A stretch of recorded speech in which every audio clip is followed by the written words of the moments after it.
ATM new world या चॅनलला share, like, subscribe करून कॉमेंटही करा।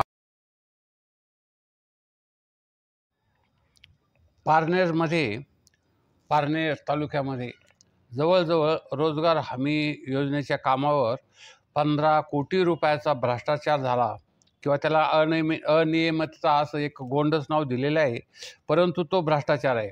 आणि या भ्रष्टाचारामध्ये काही एक तहसीलमधील काही अधिकारी किंवा प्रतिबंध लाचलुचपत प्रतिबंध विभागाच्या जाळ्यात गेलेला होता। आणि हा जो भ्रष्टाचार झाला, रोहयो म्हणजे रोजगार हमी योजना, तर यामध्ये जो भ्रष्टाचार झाला त्यामध्ये नवीन निवडून आलेले जे आमदार आहेत काशीनाथ दाते, तर यांनी काय केले, या संदर्भात चौकशी करा अशी माहिती एक रोजगार हमी योजनेचे जे मंत्री आहेत त्यांच्याकडे पत्र पाठवून केलेले आहे की मंत्री भरत गोगावले हे रोजगार हमी योजनेचे मंत्री आहेत। तर त्यांच्याकडे त्यांनी ती मागणी केली की हे 15 कोटीचा जो भ्रष्टाचार झाला आहे तर त्याची माहिती घेऊन त्यांच्यावर ज्यांनी हा केलेला आहे भ्रष्टाचार त्यांच्यावर कारवाई करावी। आणि तसं हा भ्रष्टाचार झाला हे त्या काळच्या म्हणजे एकंदरीत एक अधिकारी जो होता त्यालाही एक लाचलुचपत प्रतिबंधक विभागानं जाळ्यात अडकवलेलं आहे। त्यावरून असा एक पुरावा होऊ शकतो की हा भ्रष्टाचार झालेला आहे किंवा हा कोणाच्या काळात झाला, तर ही जी कामे आहेत ही कामं जी झालेली आहेत ती निलेश लंके आता जे खासदार आहेत भारताचे आपल्या एक अहमदनगर दक्षिणचे खासदार निलेश लंके हे लोकसभा निवडणूक होण्याच्या पूर्वी खासदार होते। आणि मग त्यांच्या काळामध्ये हा एक अनियमित का भ्रष्टाचार 15 कोटीचा झाला असं त्यांचं म्हणणं आहे। आणि दाते हे जे आमदार आहेत यांनी जे म्हटलं आहे त्यांनी त्यांच्या पत्रामध्ये काय सांगितलं, तहसील कार्यालयाने मंजूर केलेल्या विविध कामामध्ये आर्थिक गैरव्यवहार झालेला आहे।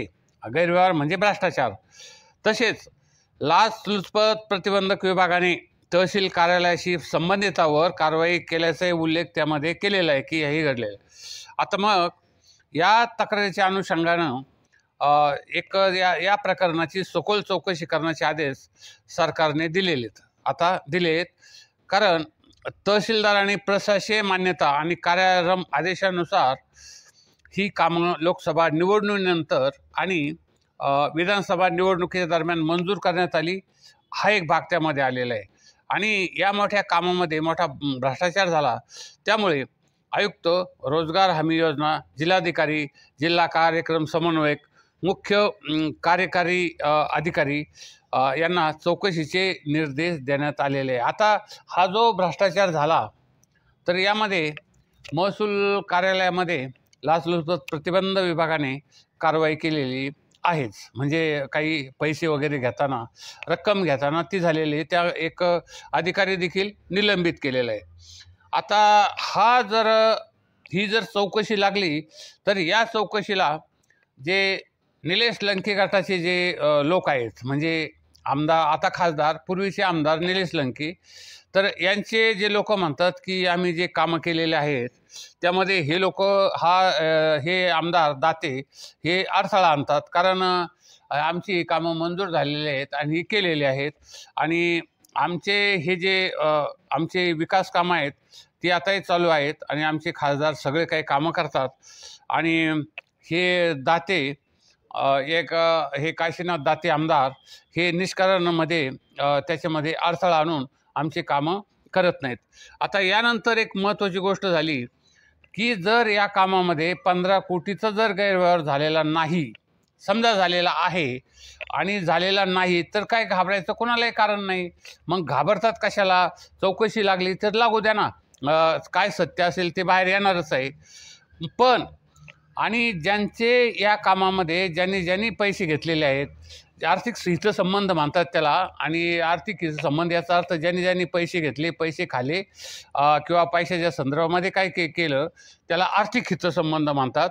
तर ज्यांचे या कामाशी आर्थिक हितसंबंध आहेत तेच तालुक्यात विकास कामं थांबवत असल्याची टीका करत आहेत. आता उलटं काय केलं त्यांनी की हे कामं थांबवायला कोण करतं, तर हे काशीनाथ दाते सर यांचेच इथं संबंध आहेत असं ते काही लोक बोलतात.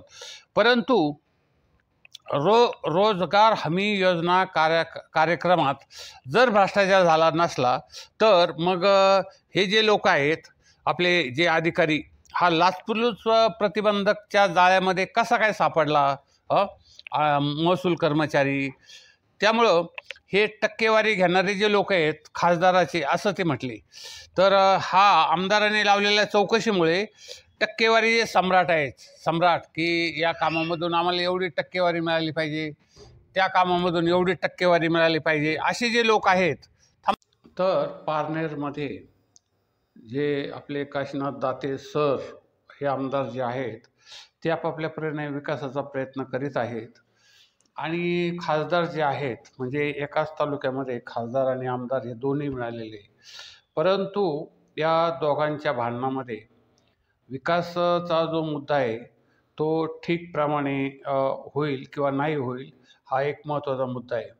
कारण कोणी चुकीच्या पद्धतीने जर काम करणारा असो मग तो खासदार असो वा आमदार असो त्यांना एक वेळीच आवर घातला पाहिजे.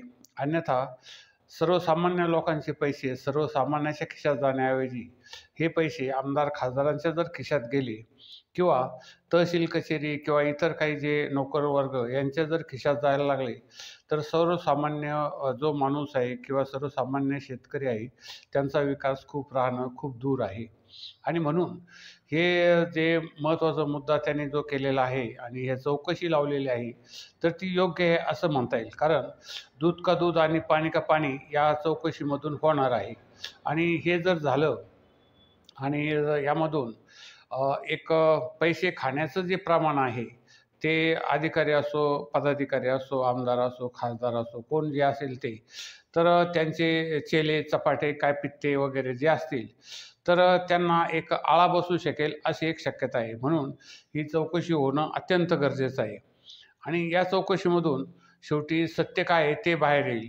तसं तर खासदारावर देखील अनेक प्रकारचे निवडणुकीच्या काळामध्ये आरोप करण्यात आलेले आहेत की MIDCमध्ये त्यांचं कमिशन घेतात, त्यांचा काय वाटा आहे वगैरे वगैरे.